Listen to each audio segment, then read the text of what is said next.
सुप्रभात। आज इस वीडियो में हम दुर्गा सप्तशती के अध्याय 1 का पाठ सुनेंगे। तो चलिए शुरू करते हैं। दूसरा अध्याय, देवताओं के तेज से देवी का प्रादुर्भाव और महिषासुर की सेना का वध। विनियोग। मध्यम चरित्र के विष्णु ऋषि, महालक्ष्मी देवता, उष्णिक छंद, शाकंभरी शक्ति, दुर्गा बीज, वायु तत्व और यजुर्वेद स्वरूप है। श्री महालक्ष्मी की प्रसन्नता के लिए मध्यम चरित्र के पाठ में इसका विनियोग है। ध्यान। मैं कमल के आसन पर बैठी हुई प्रसन्न मुख वाली महिषासुर मर्दिनी भगवती महालक्ष्मी का भजन करती हूँ, जो अपने हाथों में अक्षमाला, फरसा, गदा, बाण, वज्र, पद्म, धनुष, कुंडिका, दंड, शतकी, खड्ग, ढाल, शंख, घंटा, मथुपात्र, शूल, पाश और चक्र धारण करती हैं। ऋषि कहते हैं, पूर्व काल में देवताओं और असुरों में पूरे 100 वर्षों तक घोर संग्राम हुआ था। उसमें असुरों का स्वामी महिषासुर था और देवताओं के नायक इंद्र थे। उस युद्ध में देवताओं की सेना महाबली असुरों से परास्त हो गई। संपूर्ण देवताओं को जीतकर महिषासुर इंद्र बन बैठा।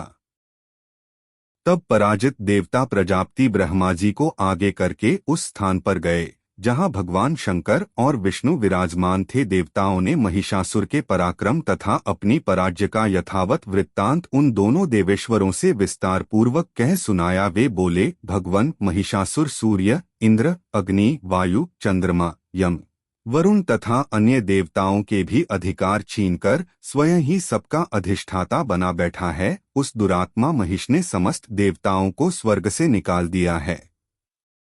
अब वे मनुष्यों की भांति पृथ्वी पर विचरते हैं। दैत्यों की यह सारी करतूत हमने आप लोगों से कह सुनाई। अब हम आपकी ही शरण में आए हैं। उसके वध का कोई उपाय सोचिए। इस प्रकार देवताओं के वचन सुनकर भगवान विष्णु और शिव ने दैत्यों पर बड़ा क्रोध किया। उनकी भौहें तन गईं और मुंह टेढ़ा हो गया। तब अत्यंत कोप में भरे हुए चक्रपाणी श्री विष्णु के मुख से एक महान तेज प्रकट हुआ। इसी प्रकार ब्रह्मा, शंकर तथा इंद्र आदि अन्यान्य देवताओं के शरीर से भी बड़ा भारी तेज निकला।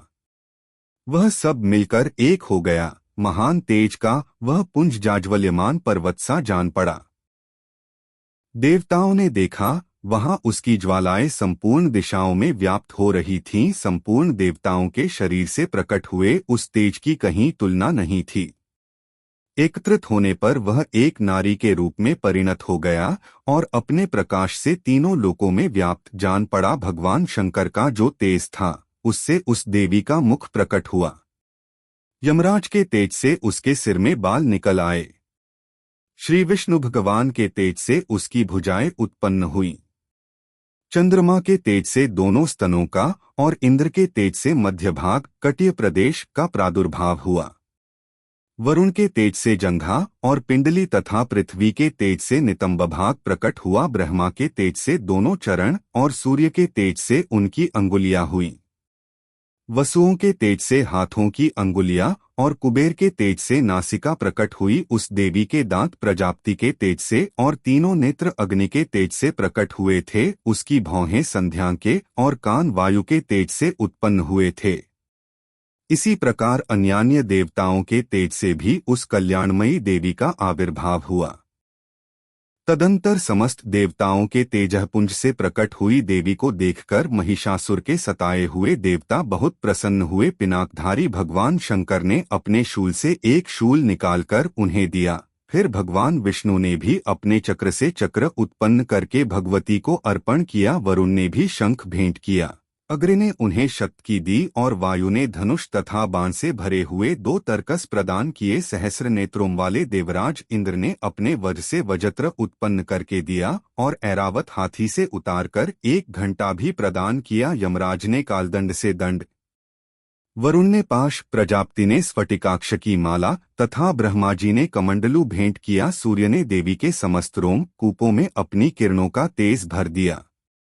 काल ने उन्हें चमकती हुई ढाल और तलवार दी। क्षीर समुद्र ने उज्ज्वल हार तथा कभी जीर्ण न होने वाले 2 दिव्य वस्त्र भेंट किए।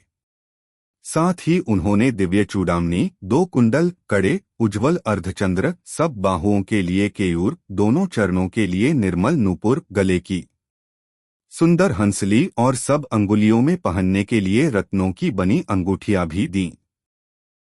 विश्वकर्मा ने उन्हें अत्यंत निर्मल फरसा भेंट किया, साथ ही अनेक प्रकार के अस्त्र और अभेश कवच दिए। इनके सिवा मस्तक और वक्ष स्थल पर धारण करने के लिए कभी न कुमलाने वाले कमलों की मालाएं दी। जल्दी ने उन्हें सुंदर कमल का फूल भेंट किया।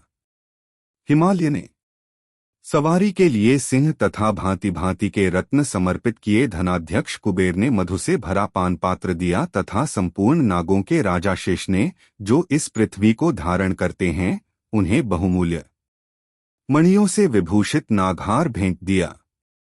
इसी प्रकार अन्य देवताओं ने भी आभूषण और अस्त्र शस्त्र देकर देवी का सम्मान किया। तत्पश्चात उन्होंने बारंबार अट्टहासपूर्वक उच्च स्वर से गर्जना की। उनके भयंकर नाद से संपूर्ण आकाश गूंज उठा। देवी का वह अत्यंत उच्च स्वर से किया हुआ सिंहनाद कहीं समा न सका। आकाश उसके सामने लघु प्रतीत होने लगा। उससे बड़े जोर की प्रतिध्वनि हुई, जिससे संपूर्ण विश्व में हलचल मच गई और समुद्र कांप उठे, पृथ्वी डोलने लगी और समस्त पर्वत हिलने लगे। उस समय देवताओं ने अत्यंत प्रसन्नता के साथ सिंहवाहिनी भवानी से कहा, देवी तुम्हारी जय हो। साथ ही महर्षियों ने भक्ति भाव से विनम्र होकर उनका स्तवन किया। संपूर्ण त्रिलोकी को क्षोभग्रस्त देख दैत्यगण अपनी समस्त सेना को कवच आदि से सुसज्जित कर हाथों में हथियार ले सहसा उठकर खड़े हो गए। उस समय महिषासुर ने बड़े क्रोध में आकर कहा, यह क्या हो रहा है? फिर वह संपूर्ण असुरों से घिरकर उस सिंहनाद की ओर लक्ष्य करके दौड़ा और आगे पहुंचकर उसने देवी को देखा, जो अपनी प्रभा से तीनों लोकों को प्रकाशित कर रही थीं। उनके चरणों के भार से पृथ्वी दबी जा रही थी। माथे के मुकुट से आकाश में रेखासी खींच रही थी तथा वे अपने धनुष की टंकार से सातों पातालों को क्षुब्ध किए देती थीं। देवी अपनी हजारों भुजाओं से संपूर्ण दिशाओं को आच्छादित करके खड़ी थीं। तदंतर उनके साथ दैत्यों का युद्ध छिड़ गया। नाना प्रकार के अस्त्र शस्त्रों के प्रहार से संपूर्ण दिशाएं उद्भासित होने लगीं। चिक्षुर नामक महान असुर महिषासुर का सेनानायक था। वह देवी के साथ युद्ध करने लगा। अन्य दैत्यों की चतुरकंगिणी सेना साथ लेकर चामर भी लड़ने लगा। 60,000 रथियों के साथ आकर उद्रग्र नामक महादैत्य ने लोहा लिया। 1 करोड़ रथियों को साथ लेकर महाहनु नामक दैत्य युद्ध करने लगा, जिसके रोए तलवार के समान तीखे थे। वह असिलोमा नाम का महादैत्य 5 करोड़ रथी सैनिकों सहित युद्ध में आ डटा। 60 लाख रथियों से घिरा हुआ बांशकल नामक दैत्य भी उस युद्ध भूमि में लड़ने लगा। परिवारित नामक राक्षस हाथी सवार और घुड़सवारों के अनेक दलों तथा 1 करोड़ रथियों की सेना लेकर युद्ध करने लगा। बिडाल नामक दैत्य 5 अरब रथियों से घिरकर लोहा लेने लगा। इनके अतिरिक्त और भी हजारों महादैत्य रथ, हाथी और घोड़ों की सेना साथ लेकर वहां देवी के साथ युद्ध करने लगे। स्वयं महिषासुर उस रणभूमि में कोटि कोटि सहस्र रथ, हाथी और घोड़ों की सेना से घिरा हुआ खड़ा था। वे दैत्य देवी के साथ तोमर, भिंदीपाल, शतकी, मूसल, खड्ग, परशु और पट्टिश आदि अस्त्र शस्त्रों का प्रहार करते हुए युद्ध कर रहे थे। कुछ दैत्यों ने उन पर शक्ति का प्रहार किया, कुछ लोगों ने पाश फेंके तथा कुछ दूसरे दैत्यों ने खड्ग प्रहार करके देवी को मार डालने का उद्योग किया। देवी ने भी क्रोध में भरकर खेल खेल में ही अपने अस्त्र शस्त्रों की वर्षा करके दैत्यों के वे समस्त अस्त्र शस्त्र काट डाले।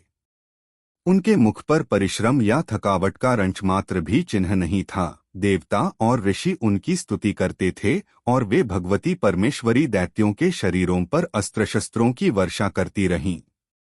देवी का वाहन सिंह भी क्रोध में भरकर गर्दन के बालों को हिलाता हुआ असुरों की सेना में इस प्रकार विचरने लगा, मानो वनों में दावानल फैल रहा हो।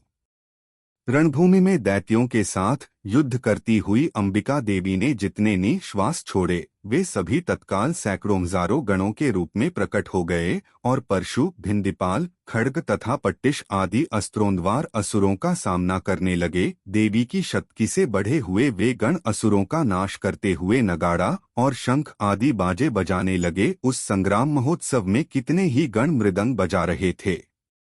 तदंतर देवी ने त्रिशूल से, गदा से, शतकी की वर्ष से और खड्ग आदि से सैकड़ों महादैत्यों का संहार कर डाला। कितनों को घंटे के भयंकर नाद से मूर्छित करके मार गिराया। बहुतेरे दैत्यों को पाश से बांधकर धरती पर घसीटा। कितने ही दैत्य उनकी तीखी तलवार की मार से दो दो टुकड़े हो गए। कितने ही गदा की चोट से घायल हो धरती पर सो गए। कितने ही मूसल की मार से अत्यंत आहत होकर रक्त वमन करने लगे। कुछ दैत्य शूल से छाती फट जाने के कारण पृथ्वी पर ढेर हो गए। उस रणांगण में बाण समूहों की वृष्टि से कितने ही असुरों की कमर टूट गई। बाज की तरह झपटने वाले देवपीड़क दैत्यगण अपने प्राणों से हाथ धोने लगे। किन्हीं की बाहें छिन्न भिन्न हो गईं। कितनों की गर्दनें कट गईं। कितने ही दैत्यों के मस्तक कट-कट कर गिरने लगे। कुछ लोगों के शरीर मध्य भाग में ही विदीर्ण हो गए। कितने ही महादैत्य जांघें कट जाने से पृथ्वी पर गिर पड़े। कितनों को ही देवी ने एक बांह, एक पैर और एक नेत्र वाले करके दो टुकड़ों में चीर डाला। कितने ही दैत्य मस्तक कट जाने पर भी गिरकर फिर उठ जाते और केवल धड़ के ही रूप में अच्छे अच्छे हथियार हाथ में ले देवी के साथ युद्ध करने लगते थे। दूसरे कबंध युद्ध के बाजों की लय पर नाचते थे। कितने ही बिना सिर के धड़ हाथों में खड़ग, शतकी और रिष्टि लिए दौड़ते थे तथा दूसरे दूसरे महादैत्य ठहरो ठहरो यह कहते हुए देवी को युद्ध के लिए ललकारते थे। जहां वह घोर संग्राम हुआ था वहां की धरती देवी के गिराए हुए रथ, हाथी, घोड़े और असुरों की लाशों से ऐसी पट गई थी कि वहां चलना फिरना असंभव हो गया था। दैत्यों की सेना में हाथी, घोड़े और असुरों के शरीरों से इतनी अधिक मात्रा में रक्तपात हुआ था कि थोड़ी ही देर में वहां खून की बड़ी बड़ी नदियां बहने लगीं। जगदम्बा ने असुरों की विशाल सेना को क्षण भर में नष्ट कर दिया। ठीक उसी तरह जैसे तृण और काठ के भारी ढेर को आग कुछ ही क्षणों में भस्म कर देती है और वह सिंह भी गर्दन के बालों को हिला हिलाकर जोर जोर से गर्जना करता हुआ दैत्यों के शरीरों से मानो उनके प्राण चुने लेता था, वहां देवी के गणों ने भी उन महादैत्यों के साथ ऐसा युद्ध किया जिससे आकाश में खड़े हुए देवतागण उन पर बहुत संतुष्ट हुए और फूल बरसाने लगे। इस प्रकार श्री मार्कंडेय पुराण में सावर्णिक मनवंतर की कथा के अंतर्गत देवी महात्म्य में महिषासुर की सेना का वध नामक दूसरा अध्याय पूरा हुआ।